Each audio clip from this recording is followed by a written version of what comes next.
Dandruff આ શબ્દ સાંભળીને માથું ખંજવાળવાનું મન થઈ જાય, ખરું ને? આપણામાંથી ઘણા લોકો માટે આ એક જાણીતી સમસ્યા છે, પણ શું આપણે એને ખરેખર સમજીએ છીએ? ચાલો આજે આમાં થોડો ઊંડા ઉતરીએ અને એની સાથે જોડાયેલી કેટલીક સામાન્ય ગેરમાન્યતાઓને દૂર કરીએ. આ તો સૌથી મોટી ગેરસમજ છે. લગભગ બધા જ આવું માને છે. સીધો હિસાબ લાગે છે કે ત્વચા સૂકી થઈ ગઈ છે એટલે એ ખરી રહી છે.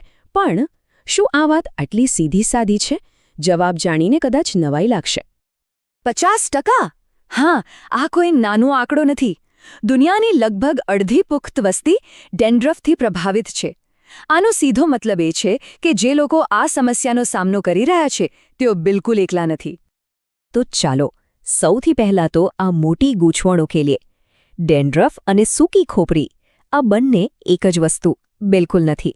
હકીકતમાં મોટાભાગના કિસ્સાઓમાં તો એ એકબીજાથી સાવ ઉલટું છે. અહીંયા જુઓ, આખું ચિત્ર સ્પષ્ટ થઈ જશે. ડેન્ડ્રફનું કારણ ત્વચાનું સૂકાપણું નથી, ઉલટું એનું કારણ છે વધારે પડતું તેલ. સૂકી ત્વચા ત્યારે થાય છે જ્યારે ભેજની કમી હોય અને એના કણો નાના નાના સૂકા હોય છે. પણ ડેન્ડ્રફમાં કણો મોટા, ચીકણા અને પીળાશ પડતા સફેદ હોય છે. તો સૌથી મહત્વની વાત યાદ રાખવા જેવી એ છે કે ડેન્ડ્રફ એ તૈલી ખોપરીની સમસ્યા છે, સૂકી નહીં. સારું, તું જો સૂકી ત્વચા આની પાછળ નથી તો પછી અસલી વિલન કોણ છે? ચાલો હવે એ ગેરમાન્યતા પરથી પડદો ઉઠાવીએ અને જાણીએ કે આ સફેદ કણો પાછળનો વૈજ્ઞાનિક ગુનેગાર ખરેખર છે કોણ. આ નામ ખાસ યાદ રાખજો, મેલેસેઝિયા ગ્લોબોસા.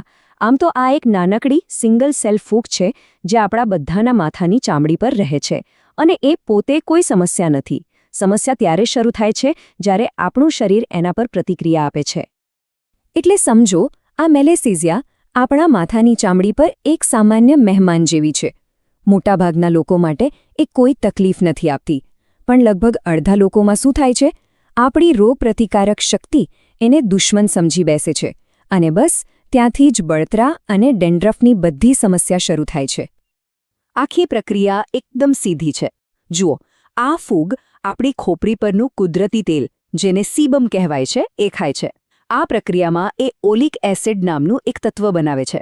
હવે જે લોકોની ત્વચા સંવેદનશીલ હોય તેમની ખોપરીને આ એસિડથી બળતરા થાય છે અને એના જવાબમાં આપણી ત્વચા ફટાફટ નવા કોષો બનાવવા લાગે છે.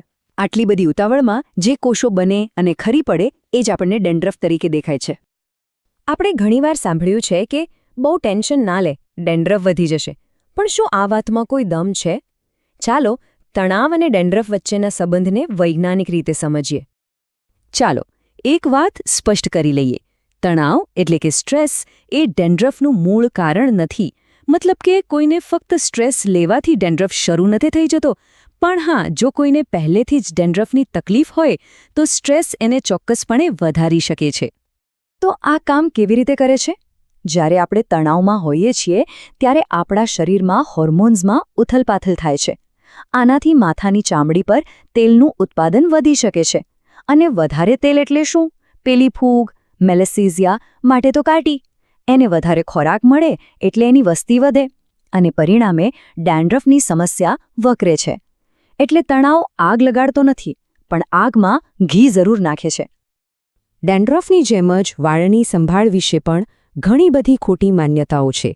ચાલો ફટાફટ કેટલીક આવી જ માન્યતાઓનો ભાંડો ફોડીએ. એક સામાન્ય ડર. શું રોજ શેમ્પૂ કરવાથી વાળ વધારે ખરે છે? ઘણા લોકોને આવું લાગતું હોય છે. ના, બિલકુલ નહીં. હકીકત એ છે કે દરરોજ 50થી 100 વાળ ખરવા એ એકદમ નોર્મલ છે. આ આપણા વાળના ગ્રોથ સાયકલનો એક ભાગ છે. શેમ્પૂ કરતી વખતે જે વાળ દેખાય છે એ તો બિચારા પહેલેથી જ ખરવા માટે તૈયાર હતા. શેમ્પૂ ફક્ત એમને ભેગા કરીને આપણને બતાવી દે છે. અને આ તો બધાએ સાંભળ્યું જ હશે. શું લાંબો સમય ટોપી પહેરી રાખવાથી વાળના મૂળને હવા નથી મળતી અને ટાલ પડી જાય છે? આ વાતમાં પણ કોઈ તથ્ય નથી. આપણા વાળના મૂળને પોષણ અને ઓક્સિજન હવામાંથી નહીં પણ આપણા લોહીમાંથી મળે છે.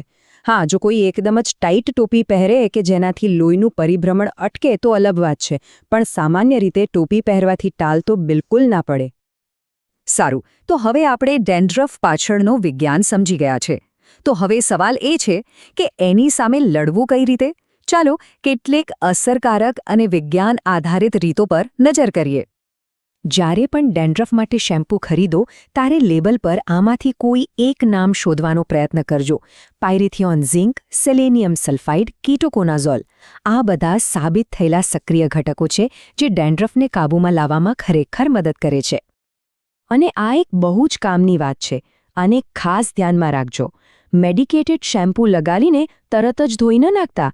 એને ઓછામાં ઓછું 5 થી 10 મિનિટ માથા પર રહેવા દો. તો જ એમાં રહેલા સક્રિય ઘટકોને પોતાનું કામ કરવાનું પૂરતો સમય મળશે. અને હા, બધા ડેન્ડ્રફ શેમ્પૂ એક જ રીતે કામ નથી કરતા. કેટલાક, જેમ કે કેટોકોનાઝોલ, સીધા પેલી ફૂગ પર હુમલો કરે છે, જ્યારે બીજા, જેમ કે સેલિસિલિક એસિડ, માથા પર જામી ગયેલી ડેડ સ્કિનને દૂર કરવાનું કામ કરે છે. આ જ કારણ છે કે ક્યારેક એક પ્રકારનું શેમ્પૂ કામ ન કરે તો બીજું અજમાવવાથી ફાયદો થઈ શકે છે. આ એક રસપ્રદ સંશોધન છે. એ કહે છે કે એકવાર ડેન્ડ્રફ કંટ્રોલમાં આવી જાય પછી એને પાછો આવતો રોકવા માટે ઝિંક પાયરેથિયોન અને સેલેનિયમ સલ્ફાઇડવાળા શેમ્પૂ લગભગ સરખું જ અસરકારક કામ કરે છે. એટલે કોઈપણ વ્યક્તિ પોતાના માટે જે વધુ અનુકૂળ હોય તે પસંદ કરી શકે છે. શેમ્પૂ સિવાય આપણી જીવનશૈલીમાં પણ થોડા નાના ફેરફાર કરીને ઘણો ફરક પાડી શકાય છે. જેમ કે તણાવને કાબૂમાં રાખવો, દરરોજ થોડો અને સાવચેતીપૂર્વક સૂર્યપ્રકાશ લેવો અને વાળમાં જાતજાતના સ્ટાઇલિંગ પ્રોડક્ટ્સનો ભરાવો ન થવા દેવો. તો અંતે એક વાત હંમેશા યાદ રાખવા જેવી છે. ડેન્ડ્રફ કોઈ એવી બીમારી નથી જેને જડમૂળથી મટાડી શકાય. પણ એને ખૂબ સારી રીતે મેનેજ કરી શકાય છે. એટલી સારી રીતે કે એ જીવનમાં કોઈ સમસ્યા જ ન બને. તો આ આખી વાત આપણને એક મોટા સવાલ પર લાવીને મૂકી દે છે. જો દુનિયાની અડધી વસ્તી આના પ્રત્યે સંવેદનશીલ હોય તો પછી સ્વસ્થ ખોપરીનો ખરેખર અર્થ શું થાય? કદાચ વાત કોઈ સમસ્યાને મટાડવાની નથી, પણ આપણા શરીરની પોતાની ખાસિયતને સમજીને તેની સાથે તાલમેલ બેસાડવાની છે. આના પર વિચારવા જેવું ખરું. Hi there, forest friend. Thanks for clicking on our video. We're so happy you're here. Before we jump in, don't forget to like, subscribe, and share this video with your friends.